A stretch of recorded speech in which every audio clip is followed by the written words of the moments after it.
Mes frères bien-aimés, n'est-ce pas que nous sommes toujours heureux de célébrer une fête de notre mère et de la prier en invoquant certains titres qui lui vont si bien et que l'Église lui a donnés en raison de son histoire personnelle et de la dévotion aussi des fidèles. Et aujourd'hui, nous célébrons Notre-Dame du Mont-Carmel et grâce à la Sainte Vierge, nous allons dans son pays, nous rejoignons le royaume d'Israël où, comme vous le savez, sur la montagne du Carmel, au XIIIe siècle, des hommes se sont unis pour vivre ensemble une vie érémétique sous une règle très sévère, de manière à demeurer vigilant dans la prière. Marie, aujourd'hui, nous est présentée comme celle qui prie, comme celle qui nous aide à prier. Mais attention, attention, restons dans la vérité totale, mes frères, la vérité tout entière, dirait Saint Jean. Vous voyez bien aujourd'hui, à travers ce texte d'évangile, que la Sainte Vierge n'est pas restée dans sa chambre à Nazareth à prier toute la journée. Elle a travaillé, elle s'est donné beaucoup de mal aussi, et je suis sûr qu'elle a eu une vie sociale, si je puis dire, avec les habitants du village, tout à fait extraordinaire et même tout à fait banale.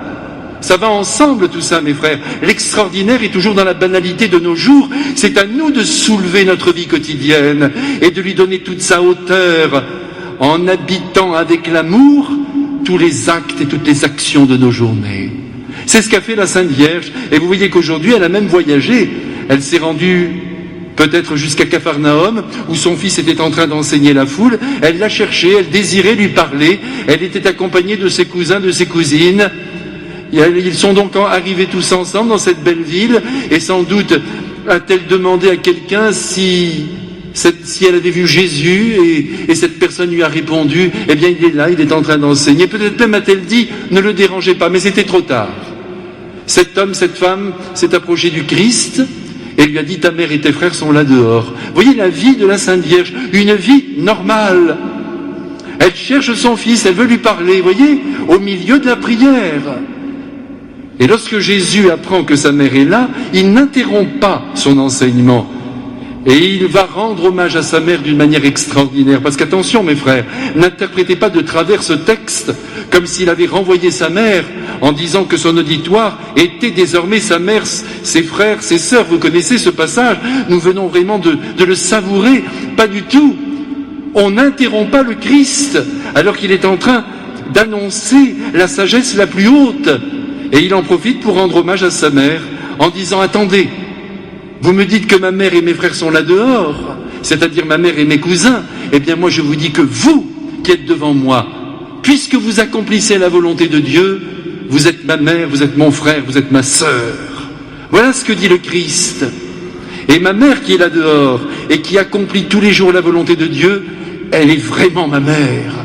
Et elle doit devenir votre exemple. Voilà ce que Jésus a dit à cette assemblée qui ne désirait qu'une chose, ne rien perdre des paroles que notre Seigneur annonçait. Donc comprenons bien, mes frères, que ce que nous avons à vivre ici-bas, c'est l'accomplissement de la volonté de Dieu dans le cadre de notre propre vocation. Par exemple, moi qui vous parle, eh bien je dois avoir une vie de prêtre. Je dois annoncer la parole de Dieu, je dois donner la vie divine à travers les sacrements. C'est ma mission, c'est la mission de tous les prêtres de la terre. C'est comme ça que nous donnons Jésus. Et d'ailleurs tout à l'heure, lorsque je ferai venir, moi, qui suis-je? Un pauvre prêtre. Mais j'ai reçu ce pouvoir de pouvoir faire venir Jésus sur l'autel. Quand tout à l'heure, vous viendrez au pied de cet autel et que je vous donnerai la Sainte Hostie, c'est peut-être le moment le plus extraordinaire de ma journée parce que là, je suis sûr de vous donner le Christ. Tandis que quand je sillonne les rues de la ville, que je parle avec les uns avec les autres, il se peut que ce ne soit pas tout à fait le Christ parce que je peux le déformer à travers mes défauts, à travers mes péchés, à travers mon manque de perfection. Tandis que là, je suis sûr. Le prêtre donne le Christ à travers les sacrements et à travers sa voix aussi, en annonçant la parole de Dieu, en ajoutant quelques mots. Vous, mes frères, si vous êtes mariés, la volonté de Dieu, c'est de demeurer avec votre femme, avec votre mari, quoi qu'il vous en coûte. C'est ça votre vie, c'est ça votre destinée. De toute façon, toutes les vocations sont difficiles. Et si on s'écoutait, on abandonnerait tous, un jour ou l'autre, le chemin que nous avons promis. Mais nous ne l'abandonnerons pas, grâce à la grâce du Christ, grâce à la présence de la Sainte Vierge, et grâce aussi à notre prière, si nous nous maintenons en elle. Quand je dis en elle, c'est dans la prière et en Marie, c'est la même chose. Voyez mes frères, Marie qui est la plus grande contemplative que la terre ait connue, avait une vie normale. Elle priait et en même temps elle travaillait, elle voyageait, elle parlait avec les uns, avec les autres. Et c'est comme ça que nous aussi, nous devons conduire notre vie contemplative. On est tout le temps en train de fuir, alors on veut partir dans un monastère parce que là on sera tranquille pour prier.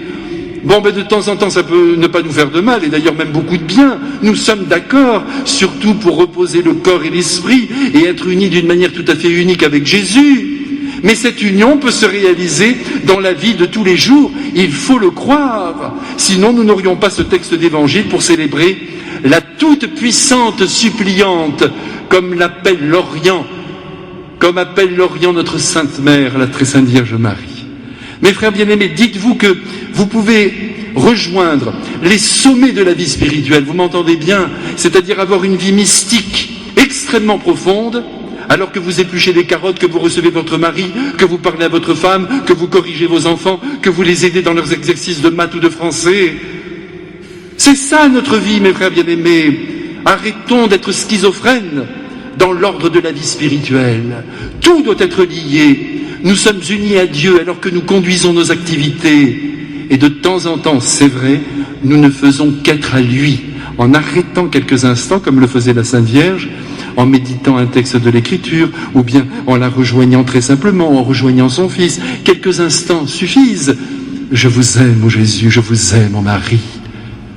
C'est comme ça qu'on devient contemplatif.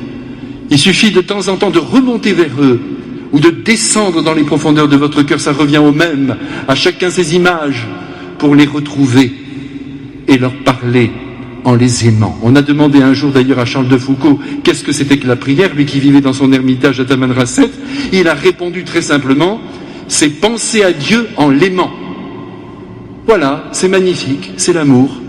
L'amour par la pensée, l'amour par le cœur, c'est le cœur contre le cœur de Jésus. Mais tout cela vécu, encore une fois, au milieu de la vie.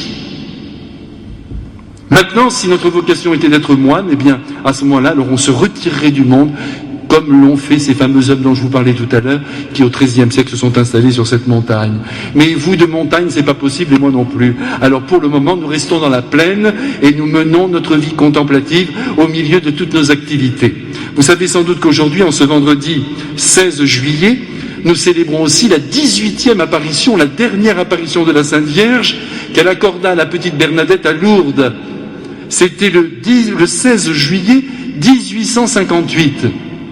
Elle était dans l'église paroissiale avec sa tante Lucie. Elle priait quand tout à coup, elle s'est sentie secouée par un grand désir, retourner à la grotte. Voyez, elle priait. La Sainte Vierge la sort de sa prière.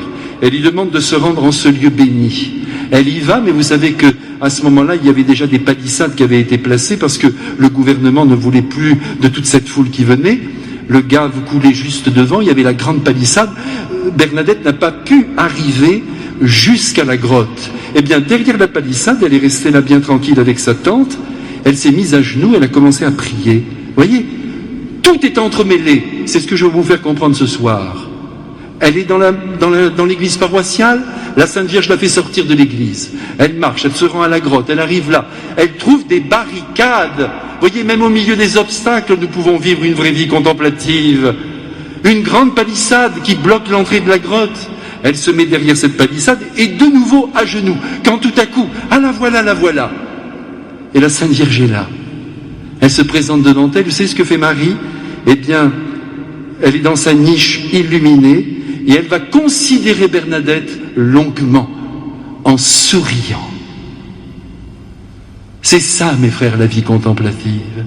C'est sourire à notre frère, à notre sœur, longuement, en aimant l'un, en aimant l'autre, en se donnant totalement à ceux qui sont autour de nous, tout en maintenant ce contact extraordinaire avec l'invisible, devenu visible pour Bernadette. La Sainte Vierge l'a regardée en souriant, et puis tout à coup, elle a incliné la tête et elle a disparu, laissant Bernadette dans une très grande paix. Marie est apparue, malgré la palissade, au milieu des obstacles. Je crois que c'est là que nous comprenons que réellement nous pouvons être profondément unis à Dieu, à Jésus, à Marie, au milieu de toutes les palissades de la terre. Alors ne rêvez pas une autre vie, mes frères. Nous pouvons devenir de grands mystiques ici-bas. Il suffit de temps en temps de se mettre à genoux et de dire à Jésus et à Marie, je vous aime. Et cela me suffit. Et ça suffira aussi pour Jésus et pour Marie, pour qu'ils viennent vers vous, qu'ils s'emparent de vos vies et que vous portiez du fruit en abondance.